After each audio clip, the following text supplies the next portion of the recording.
it's one giant step. It's playoff week. It's wild card weekend week. Oh, man, I thought I may never see this again in my lifetime. It's been a long, long time, and nobody has gotten on a boat so far this week. It's Shaun Morash. It's Paul Dottino. It's Giants, Vikings, wild card week. Paul, hello. Happy wild card week to you. This is awesome, man. I'm so pumped up. We're taping this, 4 days, 3 days? Who cares how many days? Let's get there. Yeah, I'm with you, Shaun. Good morning. And, I don't think anybody behind the scenes, when they put this thing together, expected us go to week 19. In fact, Paul, I would argue that one giant step, as so many of you have grown and listened and joined on along the season, I can guarantee you that if the bosses above our head knew that the New York Giants would be playing on Wild Card Weekend, this podcast that would exist with me and you would not exist. They were in love with the idea of the Giants sucking and therefore putting me and you together to yell at each other. But instead, you and I basically are going to be on each other's Christmas card list next year. We can't get enough. We're basically Dable's little elves, and it's worked out that way. So it's great. Very, very good. Hey, it's funny. The other day, I was talking to somebody about the Vikings and Giants meeting in the playoffs again, and you obviously remember the last time that they played in 2000 when the Giants wiped them out 41-0. And the one thing I will say, and it's the only thread that even attaches this game to that game, is that, as you recall, that Vikings offense was incredibly potent. Yeah. And most people thought that the Giants would have a very difficult time with them, and the Giants shut them out. And it was after the game that Jesse Armstead came up to the podium and took out a piece of paper that he had hidden under the base of the stanchion. And he held it up, and it said 0. He had predicted before the game that the Giants would shut out the powerful Minnesota Vikings, and in fact, that's what they did. Incredible. And in many ways, Paul, by the way, I rewatched that game 2 days ago. I mean, Ike Hilliard was so good in that game. Oh, yeah. And people forget, that game's 41-0. The Giants basically did nothing offensively in the second half. That is an entire They didn't first have half. to. Yeah, the fumbled kickoff, all of that. But and it's Kerry funny. Collins was phenomenal that day. One of the greatest playoff games the quarterback's ever had. And the bruise on Greg Camella's ass after hitting the hard turf that day. The field of painted mud stuff with Wellington Mara. And look, not everything was always rosy with Giants Vikings. Remember Randall Cunningham, the Giant team fighting versus the Randall Cunningham Vikings in 97. The Chris Callaway, obviously muffed kick, which, by the way, was the Jake Reed touchdown where one foot was out of bounds, but there was no replay. Paul, but you got to understand. So somebody like me, I'm born in 1987. So the 1997 Giants, for me, are really my first true taste of, at that time, as you approach, late elementary school or early junior high, you fall in love with the game, right? Like, I had always been watching games with my dad, but I started to really understand the game. That team, when they go on that run, like, that was everything for me. That was where I fell in love with the Giants, was the 97 Giants. So watching them crumble like that was my first scar, my first deep cut as a Giant fan. And then 3 years later, I'm in like 8th grade when they win. They beat the Vikings, and that's my favorite team of all time. In fact, I have 2 daughters. One is named Taylor, obvious reasons, Lawrence Taylor. The other is named Peyton, spelled Payton. Why? The 2000 Giants are my favorite offense of all time. I loved Kerry Collins. I was the only kid that year asking basically for Christmas for a Kerry Collins jersey. So I have Peyton and Taylor thanks to my Giant fandom growing up, and Sean Payton was every bit a part of that. So Giants, Vikings, we've seen it before. The only difference here, we're going to be going on the road to Minnesota in obviously a new stadium, despite what Adam Gates says, I think will be very loud, but one that I think is going to be a lot of fun. And Paul, not to keep rambling on, but you mentioned the 2000 potent offense. Clearly it's a different game from 22 years ago, but kind of a similar sense and a similar feel around this game, right? A Giants offense that has struggled at times this year, but has shown you the capabilities, and a quarterback that now we're believing in, Kerry Collins, a stud running back, Tiki Barber, Saquon Barkley. And how does a defense figure out how to cover Justin Jefferson, TJ Hawkinson, Dalvin Cook, similar to what we felt with that Viking team? I know they're much different teams, and you believed in the Vikings then more than now. Right. But still, matchup-wise, a lot of the same feels. How do you feel about that? Well, you have to remember something, too. That Minnesota team was a dome team just like this one is. Yes. And it was primarily, geared, even though they both had good running backs. Robert Smith was the running back in those days for the Vikes. but it was really all about whipping the ball around to the various targets, trying to, I don't know if they were trying to really simulate the former Kurt Warner Rams or the greatest show on turf, but it certainly looked like they were trying to make some kind of facsimile with their particular offense. And to some degree, really, that's what the Vikings are right now, except they got Swiss cheese of an offensive line. Yeah, totally. And I guess we will lead there talking about the injuries, Paul, because we really got to get in the weeds on this game a little bit.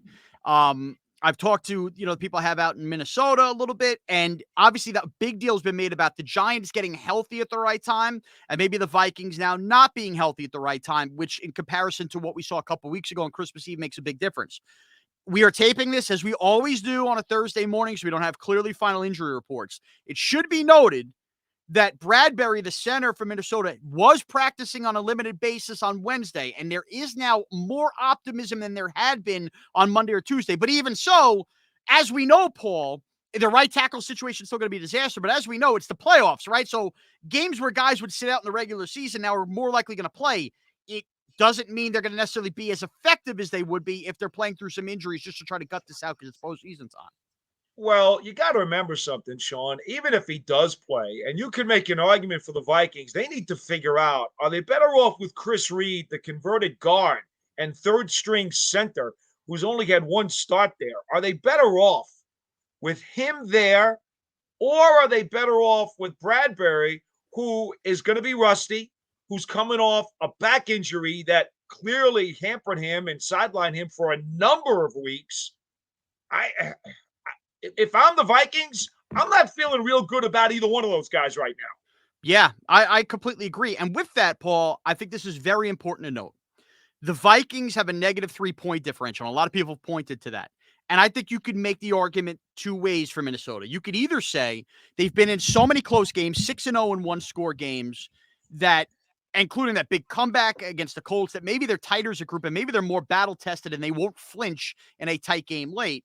Or you can make the case, well, they've had a lot of lucky breaks and balls that bounce their way, and that's why they're in this position. But hey, the Giants are no strangers to that either. I think ultimately, when talking about the offensive line, that is where this game is going to be won for me. It's going to be, we can have all the conversations we want about Daniel Jones, Saquon Barkley. The Giants have now built a defensive front, and the way you build it with those two edge rushers and Ojulari and Thibodeau and the two guys in the middle with Williams and Lawrence, and obviously throw in Jihad Ward and everything else that goes with it. But when you build a line like that, it is how San Francisco has made runs to the Super Bowl and won playoff games. You get after the quarterback and you create turnovers. This is very important to note. The Vikings have lost 4 games in blowout fashion. The Eagle Monday night game, that Cowboy game, the Lions game, and the Packer game a couple weeks ago. Combined in those games, they completely lost the turnover battle. In fact, Minnesota only forced 1 combined turnover in those 4 games. From a defensive side, they forced almost 2 a game other than that, and that is how they've won the close games to turnovers. And that was the difference in the Christmas Eve game, right? The Bellinger fumble, the Jones pick, the block punt, those mistakes and those turnovers, that is how Minnesota's capitalized. They actually get blown out if they can't force turnovers. That's been the case this year. So the Giants, using their defensive front, they need to be the ones forcing the turnovers and make sure that turnover battle is tilted here, Paul. Well, let's take a look at something very interesting. And there's a common thread. We talked about it before the Giants Vikings game last month. Against Philadelphia, they scored 7 points. Against Washington, they scored 20. Against Dallas, they scored 3. And then against the Giants, they scored 27. But again, they had one very short field courtesy of a block punt, which they converted into a touchdown. They also needed a phenomenal Hawkinson catch where he high pointed a ball against 2 defensive backs to make a spectacular grab that I'd say he probably could only make 5 out of 10 times if you threw it to him. So, and that's not because it's a knock on him. It's just because it was that incredible of a grab. Right. So, what is the common denominator between those 4 games? And I'm not talking about it's 4 teams in the NFC East. I'm talking about it's 4 defenses that have a very formidable pass rush with a very difficult defensive line to deal with. That's what you need to do to make the Minnesota Vikings offense incredibly pedestrian. Okay? So that's the first point that has to be brought up. Second point, Bill Parcells taught me many, many years ago about the key elements as you're diagramming the paths to victory, and you get into these games of either playoff games or against top teams. Maybe they're battling in December and it's not even a playoff game. But there are three things that you always have to look for, and these are your core things, and this is where it starts. And of course, there were many things Bill taught me, but these are kind of important. Number one, obviously, who's going to win the trenches? We both know the Giants have the edge in the trenches, and especially with the injuries that Minnesota's got on the O-line and the Giants being healthy now up front.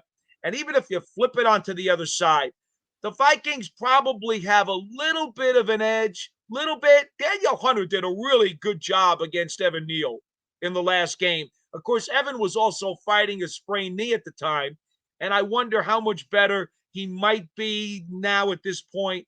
Struggled a little bit last week against Philly as well. But I do think that the rest of the defensive line against the Giants' offensive line, not much of an advantage for Minnesota. But when you flip it, the Giants have a huge advantage over the Vikings. So I'll say trenches, check mark goes to the Giants. Number two, propensity for turnovers. Kirk Cousins, 14 interceptions thrown this year, tied for third in the National Football League. Daniel Jones, taking care of the ball all year, lowest interception percentage in the NFL. Right. Who gets the check? Giants get Bingo. the check. That's 2 out of 2. Let's go to number 3. They say defenses win championships. Overall defensively, not just talking about the trenches, but the overall defense. Who has the better overall defense? Well, let's see. The Vikings defense is ranked number 31 in the league. So for them to get that check mark, the Giants would have to be 32. And guess what? They're not 32. So the Giants get that check mark too. 3 important check marks that are the core of winning this type of football game all go to the Giants side of the ledger. So you tell me who's going to win this game, Shaun. Exactly. And now, Paul, and this will pivot us towards the Giant injury situation. There might be new listeners listening to this podcast who are trying to maybe get a little edge, get a feel for what we're talking about in Giants world that haven't followed this team as closely as we have and our diehard listeners and our fans have. I don't think that this point can be made enough, okay? It is simply lazy to look at the Giant Viking game and say, well, Giants made these mistakes. Joseph kicks the field goal. How could Giant fans be so confident? They still did lose the game. Who's to say they're not going to have the turnovers? The Giants are such a different football team, and we saw it earlier in the year on the defensive end when Xavier McKinney and Adoree Jackson are both on the field, okay? They just are, okay? We saw them give the Ravens fits, the Packers fits. Losing those two guys around similar timelines after the bye was a killer. We got McKinney back versus the Colts. He shook off some rust. I know McKinney really let it slip that Adoree's playing, and Brian Dable's really trying to reserve back and play coy, and I understand it's all gamesmanship. I fully expect both of those guys to be out there, Paul. And so do I. And while we've seen enormous strides, Cordell Flott last game, and I heard Wink Martindale on the special on Wednesday night speak highly of Cordell Flott. We know obviously McLeod and Fabian Moreau. These guys have done admirable jobs. Julian Love's done a terrific job. It's just a game changer of a defense to have those two guys. The Giants' 2 most elite players they have in the secondary did not play versus this Viking team and Justin Jefferson and Hockenson. To have those guys back in this game, I'm sorry, and not that it means that Justin Jefferson's not going to have his moments or Hopkins not going to have his moments, but ultimately, it is a completely different football game with those guys. Shaun, it's very hard for me to imagine when you add those 2 very highly skilled guys into the secondary that Hockenson and Jefferson will both have 100-plus yards receiving in this game. It's hard for me to believe that. And they did that last time. Hard for me to believe. I mean, Hockenson, career high, 13 receptions in that game. I just don't see that happening this time around. Now, I will also add, even though they played only a little bit in that first half, Leonard Williams and Azeez Ojulari, who came out early in that game, and in my opinion, very, very big factor in the second half of that game, why the Giants were not able to actually put that game away. because those two guys were unavailable. You had the burner with Leonard, and Yeah. you had Azeez with the ankle again. So I'm telling you right now, those two guys, yeah, they're listed as limited, but as we discussed, they're ready to go. And they didn't play last week. In effect, they got the bye week, a Well, second bye week, which is why they never should have played. yeah. Great move by Dable, keeping those guys out. So Yeah. in reality, you got two new guys in the secondary for the Vikings to deal with. And now you may have 4 full quarters of Azeez, Ojulari, and Leonard Williams to deal with. Good luck with that. So I've gone back now and of course, because I'm hyping myself up all week, whether it's rewatching certain games, certain highlight clips of the year. I've done a lot of this over the last couple of days, Paul, and I'm curious to get your sense. And again, we're taping this on Thursday. So you still have a couple more days to be around the team with this, but you're right. They basically shut down everybody. And one guy noticeably to me, whether it's week 1 versus the Titans or then off of the bye versus the Texans, when I'm considering where you would be your freshest, Saquon Barkley was incredible in both of those games. And Saquon Barkley did not play last week. So I think that's an enormous key for this Giant team to have fresh legs of Saquon Barkley. Tell me, Paul, not just off of him, because obviously I think he's going to be really important in this game, but the team as a whole. Do you get the sense after seeing this team on Wednesday that essential week off of, on-field hits is going to pay big dividends for this team? Absolutely, 100%, Shaun. They first practiced this week yesterday, and you could sense not only a physical relief on a lot of guys who said they really could have used it. I told you this before last week's game.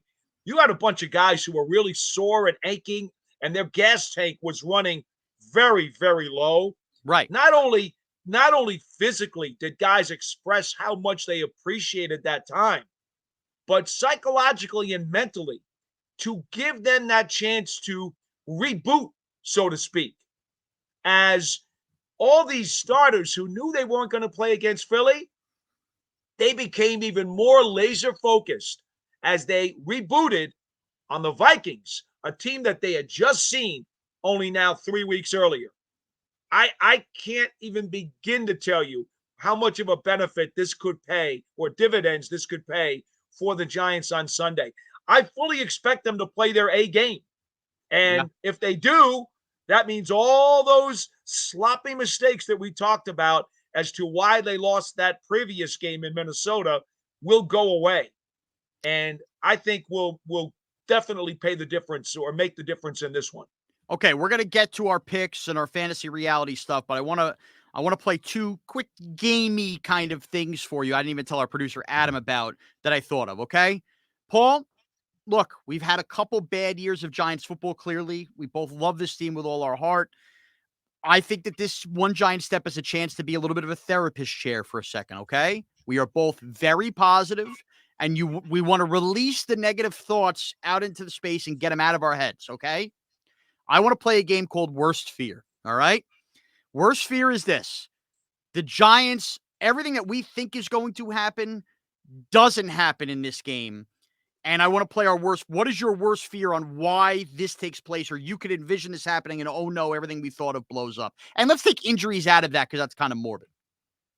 Yeah, well, I was actually going to say that right away because DRC got hurt in that Packer playoff game in 16.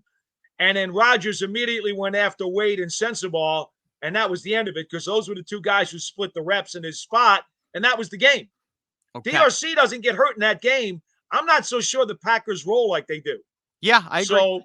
So to be frank with you, yeah, if Thibodeau or Ojulari or Jackson or any of these guys goes down, all of a sudden it starts to even up the playing field a little bit because I just think the Giants have such an edge on defense. So if you want to give me my worst fear to unleash here, I would probably say special teams. Giants have been inconsistent on special teams all season long, giving up field position on big returns. The Vikings can certainly do that. And then they added the block punt, which, set them up for a touchdown a few weeks ago. So I think that would be a fear. Do the Giants somehow get slaughtered in the special teams battle, which, in all honesty, it still is a third of the game. Yeah. And it can decide the ultimate winner. Yeah, it shouldn't shock anybody if you're new to One Giant Step. Paul and I like to fancy ourselves the special teams of Giants podcast because we always will make sure we mention them. And he's right. That is a worse fear. A special teams miscue, or dare I say miscues, could totally tilt the game. Here's the worst fear when I've put my head on the pillow the last 3 nights for me, Paul. Okay, the Giants did such a good job incorporating Saquon Barkley into the passing game versus Minnesota. Clearly, this is going to be a chess match of watching tape and adjustments. My worst fear in a game that potentially could be a one possession one way or another, the guy we've entrusted to not turn the ball over, Daniel Jones, throws some kind of pick six on the defense, just sitting on and anticipating one of these swing passes. Paul, some of these swing passes, I would say, might be Jones's biggest weakness as a thrower. Some of them have floated out there, and I've held my breath at times seeing some of that, and I could see them in a quick, hey, get it out to Saquon, let him make a play in space, and they're just sitting on it, and somebody takes it the other way, and we look back going, oh my goodness, that ended up being the difference in a one possession game. Uh, that would produce a lot of agita. Yeah. Yeah. I could see you being upset about that. I have more confidence that Jones won't do that, but I could definitely see that being a very, very important key because I don't think the Vikings offense can outscore the Giants offense in this game. I just don't. Giants had almost 450 yards of offense last time, and they easily, if Richie James had held on to 2 fourth quarter first down completions that he dropped, and Bellinger had a fumble, Giants could have rolled up 500 yards of offense. Shaun, think about that. They could have rolled up 500 yards of offense and over 30 points. Incredible. And, so I don't think Minnesota's offense will outscore them. So if you give the Minnesota defense a chance to score points, that would be incredibly detrimental. Okay, and now let's play. We've gone from worst fear. I want to play the game Reason Why. All right. We entered the year with 2 names specifically that we thought, is one going to be back? Are neither going to be back? Oh, is this going to be just a year to punt? And that is Saquon and Daniel Jones. Okay. We as Giant fans now love, obviously, both of them. This year has been incredible. The Giants and Vikings, the last game was a lot of Saquon and a lot of Daniel Jones. We already talked about everything they need to do defensively from the offensive side of the ball, and you've talked about how much you think the Giants can do offensively. The reason why on offense the Giants will win this game, is it Daniel Jones or is it Saquon Barkley? Oh, it's got to be Daniel Jones because he's got to make all the proper decisions. Shaun, as much as Barkley is the crux of what this offense wants to do, Daniel Jones is the guy who's got to make the calls up at the line. He's got to make the adjustments with the protections. He's got to make the run-pass options work. He's got to make potentially the RPOs work. Now, remember something. Daniel Jones did not run a cold rush for himself in the last Minnesota game. The only running plays he had were on scrambles to get away from the pass rush. The Giants did not call a Jones running play the entire day. Right. Okay? Huge, yeah. So think about that for just a minute because it's been a big weapon for them.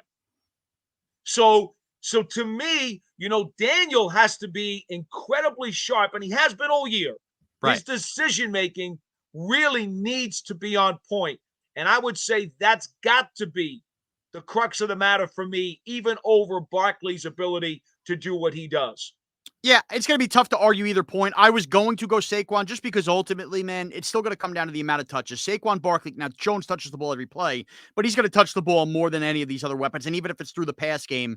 And I think off of a week off now, because we've seen Saquon off those week offs, they're going to need like a 50, 60, something like a big play out of Barkley where he just breaks the will of the Vikings, I think. Sure. And that is what's going to put them over the top. And I think Barkley's going to have a moment like that in this game. Shaun, the Vikings play such a heavy zone defense. And in that game, when they took the lead on the Giants and they were giving the Giants some trouble defensively in the first half before the Giants came back, they blitzed. I think it was their season high blitz percentage in that game against the Giants because they know that Jones tears zones to shreds. Right. And so they did change things up a bit. And they were sending DBs. Patrick Peterson had that one sack coming off the edge, you remember. Yes. You know, they did try to mix it up and they went a little bit against their character. And early in the game, it did catch the Giants off guard and they did have some protection issues. Now, they were able to clean that up later on in the game and took care of it as they made their adjustments. But it will be interesting because that's the other reason why I'm picking Daniel Jones here, because you don't know exactly how the Vikings are going to play it. Will they play it more like they did against the Giants last time with more blitzing, which is against their character, or play it like they did most of the season, which in all honesty plays into Jones's hands anyway. So Daniel really has to be on par no matter what kind of Vikings defense they throw at him. I love that thought, Paul. And Paul, as we do every podcast before a game, we're going to give our official game pick, game score prediction, play the game fantasy versus reality. Give us a fantasy play. Obviously, league-wide fantasy's over, but you still can play your props and all that other stuff. A guy maybe you find in the end zone, a big chunk call. That's the way we're doing it here. And I'm just doing this for any of our new listeners here for playoff week to explain how this works. Paul, start it off. Score prediction. Give me kind of a fantasy play here. All right, my score is Giants 34, Vikings 24.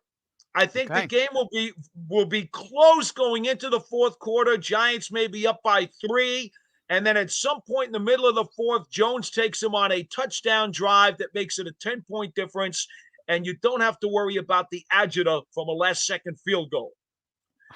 In terms of a fantasy play, I'm simply going with the Giants defense. The Vikings have allowed 7 sacks twice this year, okay? They've allowed at least 3 sacks 7 times. I say the Giants get 6 sacks. I say they get 2 takeaways. Yeah. And I think in daily fantasy, that will give you a lot of points, won't it? It will. Oh, it will. And, a Giants defensive anytime touchdown score, that kind of deal as a unit, that's something to look at if you're looking at any daily picks. I love that, Paul. Paul, we're similar in score ideas. So I went back and forth in this. I started the week, and maybe this is just me pumping up and getting all pumped up thinking, boy, I really could see the shoe on the other foot, and it's Graham Gano that burns the Vikings late. However, the more I think about the Giants defense in this game and getting these guys back, I think they're going to put a thumping on Kirk Cousins, and I think he's going to turn the ball over. And I think a major storyline nationally Monday morning is going to be the trust level of Kirk Cousins as he kind of melts down. I'm not worried about Daniel Jones in this game. I gave you kind of my worst fear, but I don't think he's going to totally throw up all over himself. I think the Giants are going to get into the 30s too. I think they felt something in that Colt game. This Viking defense stinks. I think the Giants are going to win this game 31-20. And I think, there'll be moments third quarter where things are dicey, but they pull away in the fourth quarter and it becomes a big party for us Giants fans where the team, let's face it, I think we will also hear a lot of Monday morning, wow, is this Giant team peaking at the right time? You will hear a lot of that. I think the Giants are going to win this game. I really do. It's not just me being a homer. 31-20 is my pick. Now, fantasy play, I love your defensive thought. And obviously, you're never going to go wrong with the way the Giants use Saquon Barkley. I think you get the big Richie James game. I mean, he had the big drop versus Minnesota, but he has been so good on these third downs as a slot receiver. As Giant fans, it feels like we will never forgive him for the fumbled punts and the botched punts versus the Seahawks. But ultimately, he's been a really safe, good outlet for Daniel Jones out of the slot, his catch rate, all the third down stuff. I think Richie James probably finds his way into some kind of short touchdown pass. He's a guy who's going to move the chains. And it would not shock me in the least if Richie James has a game where, it's 50 to 60 yards, but they're good clutch yards and a touchdown in this game. I think you get a big Richie James game here, Paul. Yeah, that would certainly be very fruitful, no question. I do want to throw one other matchup that we didn't talk about earlier when we were discussing the Vikings offensive line. It looks like that Oli Udoh is going to be the starting right tackle in this game. And there's a stat that's incredibly important that I just wanted to get out there for our viewers. Last year, when he was the tackle, he gave up, or should I say was called for 16 penalties, which tied for the second most penalties by any individual player in the National Football League. And 12 of them were for holding. He'll be operating against Azeez Ojulari in this game. I just thought that people would want to know that. That's good. I'll give you one more stat before on the way out the door, Paul. The last 4 years of the NFL playoffs, AFC and NFC, 6 seeds have played 8 games, obviously 6 versus 3 in these games. Or 6 versus 4, depending on the old school matchup. 6 seeds are Right. 7-1 in wild card weekend games in the last 4 years. 7-1. This year succeeds our New York Giants and the Baltimore Ravens. You could use that on the pregame show, Paul. Our New York Giants and the Baltimore Ravens. Okay, the Ravens are playing a backup quarterback versus the Bengals this year. So if you're a law of averages guy and you say, wow, six seeds have been that good the last 4 years, well, 1 6 seed is certainly going to win this year if that trend's going to continue. It don't feel like it's going to be the Ravens this week with a backup quarterback, Paul. Rub your hands together to the odds and say, law of probability says 6 seed advances every year, if not multiple ones. Giants are that bet this week. That's great information, Shaun, because the last several years I haven't been dabbling in any kind of playoff permutations. There you go. 6 seeds, 7-1 the last 4 years. That's a good stat. Oh, All right, Paul, we still got another couple days of practice here on the flight to Minnesota. Where can everybody get you on Twitter? at Giants WFAN. And you can follow me at Morash CBS. I will be on before Paul in the pregame show from noon to about 2:15 p.m. Eastern on WFAN at a New York Free on the Odyssey app. Then, of course, you can catch Paul and everybody on the pregame show right after me from 2:15 right up until kickoff. And I'll go one further. Bob Papa does a great job on WFAN of announcing when you can sync your TV. Have that TV paused and keep the radio feed. And Paul, catch him on the post-game show too. So if you're a fan of One Giant Step, if you're a fan of our two ugly faces talking to you every week, free on YouTube, free on the Odyssey app, just know, starting noon to basically 9:30 p.m. Eastern, you can get a taste of me and Paul wall to wall in some way, shape, or form on the Giants and Vikings. And we will be back with you on Monday. Make sure you have a bottle of aspirin ready. Yes. It'll be a fun Sunday, a Sunday that has been too long in the making. Everybody, thanks to our producer, Adam. Enjoy the heck out of this weekend. We know what it feels like not to have it. It's good to have it back. Thank you for taking One Giant Step with us.